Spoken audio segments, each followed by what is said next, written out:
27절에서 32절 말씀, 신약성경 195페이지입니다. 사도행전 5장 27절에서 32절까지의 말씀, 하나님의 말씀 믿음으로 함께 받겠습니다. 그들을 끌어다가 공회 앞에 세우니 대제사장이 물어 이르되 우리가 이 이름으로 사람을 가르치지 말라고 엄금하였으되 너희가 너희 가르침을 예루살렘에 가득하게 하니 이 사람이 이 피를 우리에게로 돌리고자 함이로다. 베드로와 사도들이 대답하여 이르되 사람보다 하나님께 순종하는 것이 마땅하니라. 너희가 나무에 달아 죽인 예수를 우리 조상의 하나님이 살리시고 이스라엘에게 회개함과 죄사함을 주시려고 그를 오른손으로 높이사 임금과 구주로 삼으셨느니라. 우리는 이 일의 증인이요 하나님이 자기에게 순종하는 사람들에게 주신 성령도 그러하니라 하더라. 아멘. 하나님 말씀입니다. 기도하겠습니다. 하나님 감사합니다. 하나님의 말씀을 이 시간도 변함없이 우리에게 허락하여 주시니 감사드립니다. 살아계신 하나님 말씀을 허락하여 주셨으니 저희들 모두에게 믿음 주셔서 이 말씀 믿음으로 받게 하시고 깨닫게 하시고 주의 음성 듣게 하시며 주를 보게 하여 주시옵소서. 부족한 종을 세우셨습니다. 성령님께서 능력으로 권능으로 붙들어 주실 줄 믿습니다. 담아주신 말씀을 온전히 전할 수 있도록 힘주시고 이 시간 성령님이 감동하시며 교통하셔서 저희 모두가 같은 은혜로 주를 바라보며 충만케 하여 주옵소서. 예수 그리스도의 이름으로 기도드립니다. 아멘. 세상에는 교회들 많은데요, 교회 그 자체로 완전한 교회는 없습니다. 하지만 그 교회들 중에는 날마다 새로워지면서 성령님의 은혜로 완전해져 가는 교회는 있습니다. 웨스트엔드 예수제자교회가 날마다 성령님의 은혜로 온전해져 가는 교회 되실 수 있길 주님의 이름으로 축원합니다. 초대교회는 어땠나요? 사도행전 4장 33절 말씀 보니까 이렇게 초대교회 모습 증거합니다. 사도들이 말씀 담대하게 전했죠. 박해를 무릅쓰고도 예수 그리스도의 이름 전했습니다. 성령님의 능력으로 고침을 이루고 치유 역사를 이루었습니다. 그 모습으로 이루어진 교회, 사도들이 큰 권능으로 성령 충만함입니다. 주 예수의 부활을 증언하니 복음입니다. 무리가 큰 은혜를 받아, 우리는 다 큰 은혜를 받았습니다. 예수 그리스도의 십자가 부활의 복음으로 가득하고 성도들은 그 은혜로 충만하고, 정말 완전한 교회인 것 같아요. 그럼에도 불구하고 이러한 모습의 교회 가운데에서도 불완전함이 있었다. 5장에서는 바로 그 말씀으로 시작합니다. 그리고 그 부족함이 무엇인가 우리에게 결론처럼 믿음이라고 말씀하십니다. 다른 믿음이 아니라 순종의 믿음이다. 이렇게 5장에서 말씀하세요. 오늘 우리 교회에도 그렇게 온전하게 하나님께서 세워져가는 그 모든 모습 가운데 순종의 믿음 찾고 계시는 줄 믿습니다. 우리 함께 깨닫고요, 오늘 말씀 속에서 은혜 받은 대로 결단하는 시간 되기를 축원합니다. 우리가 잘 아는 아나니아와 삽비라가 등장합니다. 아나니아라는 이름은 여호와는 은혜로우시다. 너무 좋죠. 삽비라라는 이름은 아름답다, 귀중하다. 이 성도들의 이름만 보면 이 교회는 참 완전한 교회 같아요. 그런데 이름 같지 않았습니다. 부부는 하나님 앞에 은혜 받은 게 있어서 자신의 것을 팔아다가 하나님 앞에 드리기로 했습니다. 그런데 드릴 때에 얼마를 가져다가 드렸고요, 그 일로 인하여서 하나님의 두려운 심판을 받아서 죽게 되었습니다. 도무지 이해할 수 없는 일이에요. 교회 안에서 이렇게 두려운 일이 일어났습니다. 이 사건 통해서 무엇을 가르쳐 주시고자 하시는가? 교회는 그 자체로 온전하지 않다라는 사실 다시 한번 확인해 주시는 거예요. 그리고 또 한 가지는 복음으로 은혜로 세워진 교회이지만 주님께서는 그 모든 것들이 믿음으로 받고 누리고 이루어가야 하는 것이다. 그리고 그 믿음은 순종하는 믿음으로 철저히 주인이신 그리스도를 따라가는 믿음이 되어야 한다. 이렇게 가르쳐 주시는 사건입니다. 얼마를 감춘 채 얼마를 가져다 드렸습니다. 아나니아의 그 모습을 보면서 베드로는 사탄이 내 마음에 가득하다 이렇게 한눈에 알아보고 그를 질책하였습니다. 그 모습이 성령님을 속였고 사람에게 하나님에게 거짓말했다 이렇게 그를 책망하였습니다. 왜 이렇게 책망하였는가? 베드로의 눈에 왜 이것을 보게 하셨는가입니다. 왜 감추었느냐? 이렇게 물으시는 그 말씀은 원래 가로챈다라는 뜻이에요. 착복하다 이런 뜻입니다. 하나하나 풀어가자고요. 하나님 앞에 드렸습니다. 얼마를 가져다가 드렸는데 얼마를 드린 것, 얼마를 감춘 것, 감춘 것을 하나님 것 가로챘다 이렇게 말씀하신 거예요. 그러면 처음 하나님 앞에 드리고자 하는 그 마음 가운데는 다 드리려고 했다라는 거죠. 그리고 하나님께서 그것을 가로챘다라고 하셨다면 처음 드리고자 하는 그 마음 그대로 이미 드린다라고 마음 먹은 그 순간부터 드려진 것은 다 하나님 것이다. 이렇게 하나님께서 인정하신다는 것입니다. 그것을 깨닫지 못했던 거예요. 이 사건을 보면서 많은 분들은 궁금해합니다. 일부만 드렸다고 하더라도 이것이 얼마나 큰 헌신입니까? 이 물질로 지금 당장 교회에 필요한 것들을 해결할 수 있는데요. 이렇게 생각합니다. 어떤 이들은요. 아이고 이걸 이렇게 드리려고 땅까지 팔았는데요. 이 엄청난 결단을 한 건데 하나님 꼭 그렇게 죽이시기까지 해야겠습니까? 이렇게 묻는 분들도 있어요. 농담처럼 웃으면서 묻지만 그 마음 가운데 진심이 있다는 것을 느낄 수가 있었습니다. 그런데 그 마음이 잘못된 마음입니다. 왜냐하면 지금 물질만 보는 거예요. 처음 하나님 앞에 드리고자 할 때의 그 마음 가운데에 그가 허락받은 것이 땅이다라는 것을 알았습니다. 그래서 그걸 팔아서 드리려고 했어요. 하지만 우리 성경에는 무엇을 팔았다고 하냐면 소유를 팔았다고 합니다. 나중에 알고 봤더니 땅값이에요. 소유하고 땅은 다릅니다. 성경에서 하나님께서 땅은 하나님만이 주인이시라고 분명하게 말씀하셨습니다. 무엇보다 잘못됐는가? 그 땅을 내 소유라고 여겼던 마음이 생긴 겁니다. 그러니까 내 마음대로 얼마는 감출 수 있다라고 스스로 판단한 거예요. 두 번째는요. 하나님 앞에 드리는 헌금은 물질만 드리는 것이 아니라 그 물질에 우리의 마음과 정성과 하나님을 향한 사랑을 드리는 줄로 믿습니다. 하나님이 무엇을 기쁨으로 받으시는가? 바로 그 마음과 정성을 받으시는 거예요.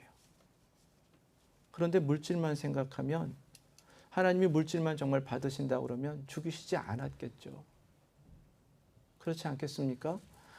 하나님이 이거 잘못된 거야 사도를 통해 회개시키셔서 감춘 것도 다 하나님 앞에 드려. 그래야 하나님 일에 귀하게 쓸 수 있지. 이렇게 하셨을 거예요. 하지만 하나님은 그렇게 물질을 찾지 않으셨어요. 왜냐하면 하나님 앞에 마땅히 드려져야 할 더욱 소중한 것은 마음과 정성인데 그 마음이 이미 사라져버린 겁니다. 그러니까 물질만 갖다 드린 것, 하나님 앞에 드려진 마음은 없는 것, 그 하나님이 기뻐하시지 않았다라는 사실입니다. 그럼 하나님 마음만 받으시죠. 왜 물질 드리라고 하시나요? 마태복음 6장 21절 말씀입니다. 내 보물이 있는 곳에 내 마음도 있느니라. 물질을 드리면서 우리의 마음을 드리게 하신 것입니다. 세 번째는요. 하나님께서 그러면 드리라고 하실 때의 그 마음은 부분만 드리는 것을 허락하시지 않는다는 거예요. 우리 주님도 분명하게 확인하여 가르쳐 주셨습니다. 하나님 어떻게 사랑하라고요? 내 마음을 다하여 남김없이 하나님께 다 드리는 마음이 되어야 한다는 것입니다. 마음을 다한다는 것은요. 하나님으로 내 마음이 가득하다라는 것입니다.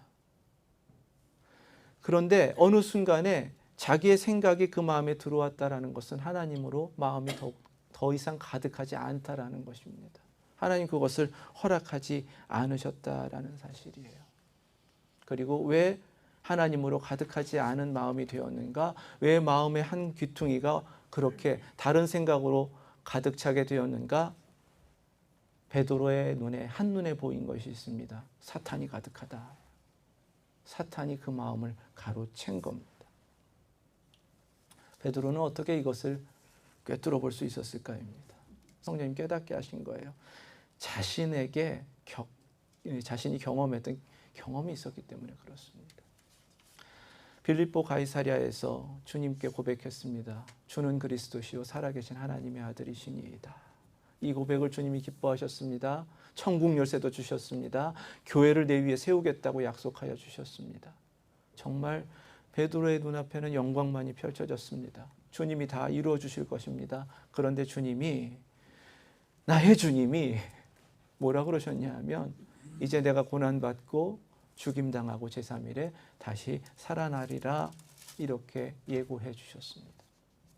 이 말씀을 듣는 순간 내 주님이신데 그런 일을 겪게 할 수 없습니다 라고 하며 주님을 가로막았습니다.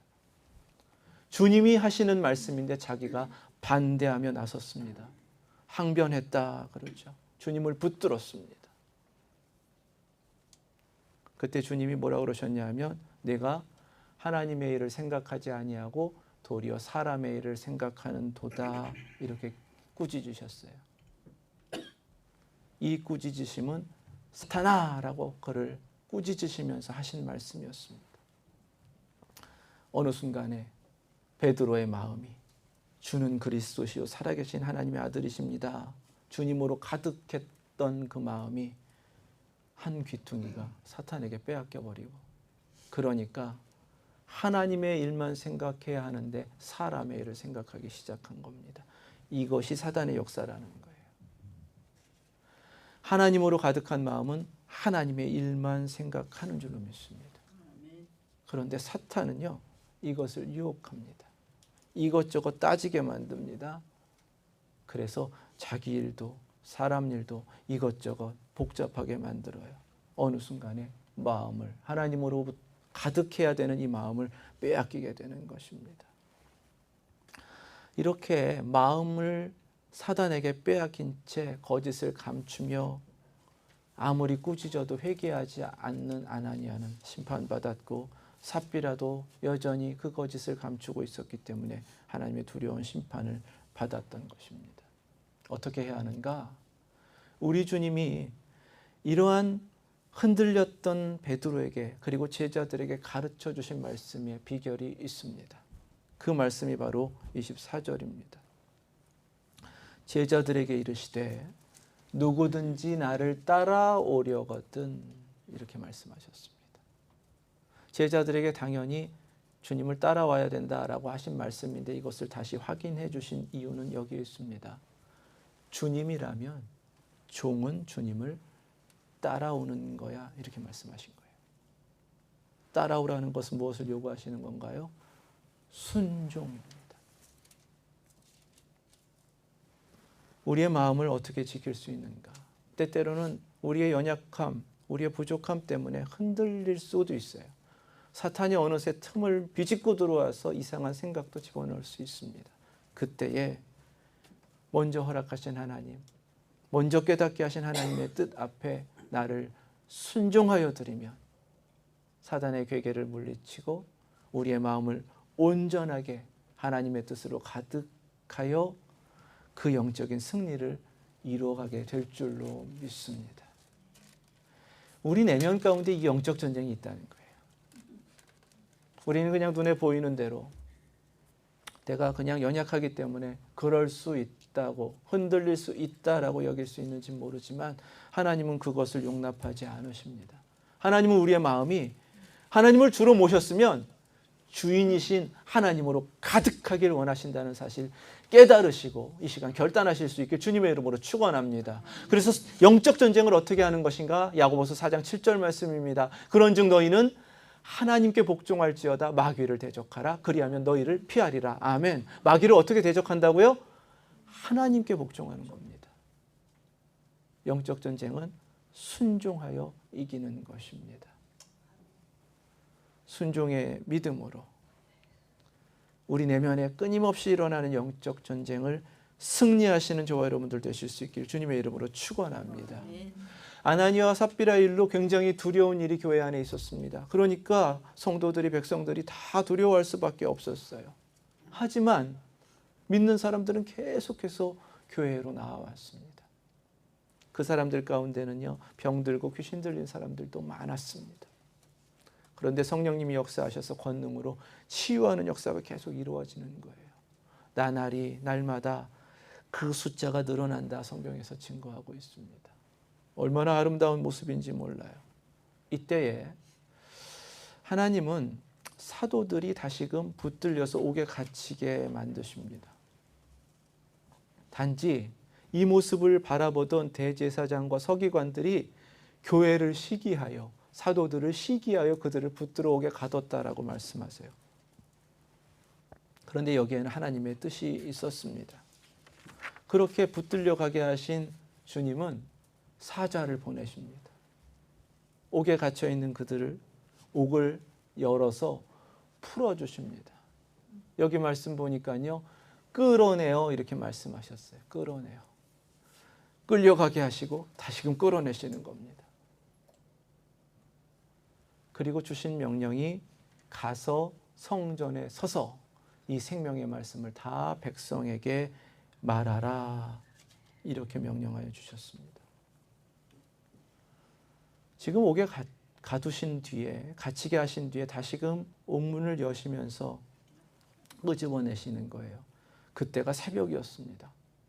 왜 이 일을 하셨는가요? 그리고 성전에 가서 어차피 말씀 전하면 또 붙들려 올 텐데 왜 그곳으로 또 가라고 하시는가? 말씀 전하라고 하시는가? 사도행전 4장 18절부터 20절 말씀입니다. 베드로 요한이 붙들려 갔을 때에 예수의 이름으로 도무지 말하지 말라, 가르치지도 말라, 이런 협박을 받았습니다. 그때 뭐라고 다짐했냐 하면 4장 19절 말씀입니다. 하나님 앞에서 너희의 말을 듣는 것이 하나님의 말씀을 듣는 것보다 옳은가 판단하라. 우리는 보고 들은 것을 말하지 아니할 수 없다. 아멘. 이렇게 말했습니다. 말하지 아니할 수 없다. 그러니까 성령님은, 지금 주의 사자는 그들에게 명령 주시는 거예요. 이렇게 하나님 앞에 서원하고 결단했으니까 그 서원 지키라는 겁니다. 지금 이들이 붙들려온 그 자리는 어디였냐 하면 수많은 병자들이 고침받겠다고 주님 앞에 나온 사람들, 그들로 에워싸인 곳입니다. 귀신 들린 사람들이 막 발작을 일으키기도 하는 너무나 불쌍한 모습이 있었던 바로 그 자리입니다. 주님의 이름으로 안수하며 기도할 때마다 놀라운 역사가 이루어지고 성령님의 역사가 계속해서 일어났던 치유의 자리입니다. 이들의 마음 가운데 어땠겠어요? 돌아가고 싶죠. 주님께서 문을 열어주셨으니까 빨리 그곳에 가서 그들 치유하기를 원하실 거라 생각할 수 있습니다. 그런데 그렇지 않아요. 주님은 처음 하나님 앞에 결단하고 서원했던 대로, 그리고 주님께서 증인된 사명 주신 그대로 그 사명 감당하라, 이렇게 옥을 열고 끄집어내셔서 그리고 명령하여 주시는 것입니다. 그래서 이 사도들은 어떻게 했는가? 21절 말씀에 그들이 듣고 새벽에 성전에 들어가서 가르치더니, 이렇게 성경 증거합니다. 새벽에 성전에 있는 사람들은 특별한 사람들이죠. 새벽부터 나와 하나님 앞에 열심으로 기도하는 사람들일 것입니다. 어찌 보면 가장 열성적인 유대인들일 수 있습니다. 새벽부터 나온 사람들이 또 있습니다. 제사를 드려야 하니까 제사 준비로 바쁜 제사장들, 레위 사람들입니다. 이 사람들은 낮에 계속해서 복음을 전할 때에 복음을 들을 기회조차 없는 사람들이에요. 어찌 보면 일부러 복음을 듣지 않으려고 거부하고 있었던 사람들이었는지도 모릅니다. 빠뜨리지 말라는 거예요. 듣지 않는다고, 외면한다고, 들을 수 없다고 그럴 수 없다는 겁니다. 다 찾아가서 복음 전해야 한다는 말씀을 주시는 거예요. 지금 마음은 바쁜데요. 불쌍한 사람들이 교회에 모여 있는데요. 아니에요. 주님이 주시는 명령이 우선이고 이제 사명을 감당한다는 것은 그 명령 앞에 먼저 순종하는 것이라고 말씀하여 주시는 겁니다. 내가 무언가를 잘 하려고 또는 내가 하던 일이 있기 때문에 그것을 계속하려고 다 중요하지 않다는 거예요. 하나님께서 우리에게 원하시는 것은 하나님 급한 일부터 하고 하나님께서 말씀하신 대로 순종하면 그것이 사명이다. 이렇게 깨닫게 하시는 것입니다. 우리 교회, 우리 성도님들 이렇게 항상 하나님 앞서가시고 하나님께서 말씀 주시고 깨닫게 하시는 대로 하나님의 명령 앞에 그저 한결같은 순종의 모습으로 응답하여 주님의 뜻을 이루어 가실 수 있기를 주님의 이름으로 축원합니다. 그렇게 열심히 복음 전하다가 또 붙들려 갔습니다. 그리고 산헤드린 공회의 지도자들은 계속 따져 묻습니다. 이 이름으로. 첫 번째 때는 예수의 이름이라고 예수님의 이름을 언급했는데 두 번째 때는 예수님의 이름조차도 언급하지 않습니다. 이 정도로 악합니다. 이 이름으로 가르치지 말라고 전하지 말라고 했는데 라고 하며 그것을 따져 묻습니다. 가말리엘이라는 당시에 가장 존경받는 지도자가 하나님의 뜻 앞에 다 내려놓는 게 좋을 걸 이렇게 충고했는데도 그 말 듣지 않습니다. 좋게 여겼다고 하지만 결국 사도들을 채찍질합니다. 이렇게 채찍질을 당한 사도들의 모습인데 41절 말씀에 이렇게 증거하세요.